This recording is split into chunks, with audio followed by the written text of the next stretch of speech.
Hello everyone, I hope you're doing well. My name is Pramod Pandey. In this lecture, we will talk about one of the important standard and hot topic area for your AAA.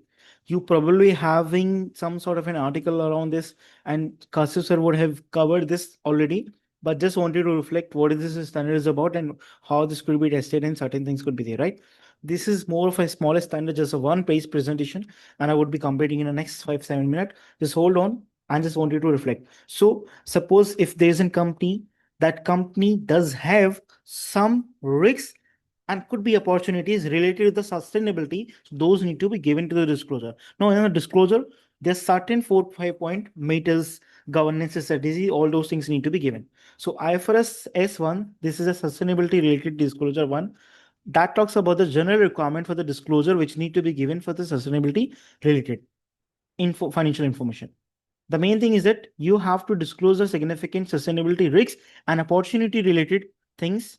You have to disclose disclosure relating with the significant sustainability risks and opportunity, and what are their impact on the financials, what are their impact on the business as in core, and for the same period as in financial statement, right? They're the key point which you will be talking about. You will be talking about the 4 key points: the governance, strategy, risks, management, and metrics. In a government, you will be talking about who is going to manage and oversee those sustainability risks and opportunities who has been identified. So whatever the sustainability risks and opportunity has been identified, who is going to manage them, who is going to oversee them. Second thing is strategy. Since you know that there's certain sustainability risks and opportunities are there, how now who is going to put on them the risks and opportunities which are out there, what is going to be the impact on their business model, and what is the decision making policy, the performance reliances, and ultimately what is the strategy to deal with that. That is basically the main key concern area, because if there's certain risks and sustainability is there, so what is going to be the responsibility of each and every person, what is possible course of action we will be taking on. The next third point is about the risk management. This is nothing but the assessment, prioritization, monitoring, mitigation of the sustainability risks and opportunities. Whatever we have been through there, what we have been seen, like who is going to manage and oversee. In a strategy, we have seen what is a possible course of action is there.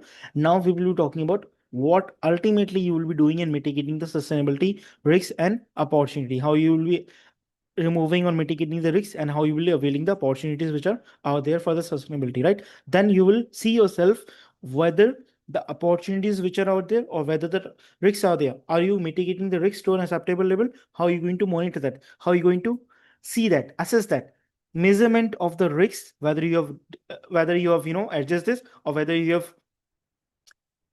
bring it to the acceptable level, or whether you have accept or done something in the case of the opportunities. The matrix and target are nothing but these are the way through which the measurement of the certain things could be done. Measurement of the reducing the risk could be done, measurement of achieving something from the opportunity could be done.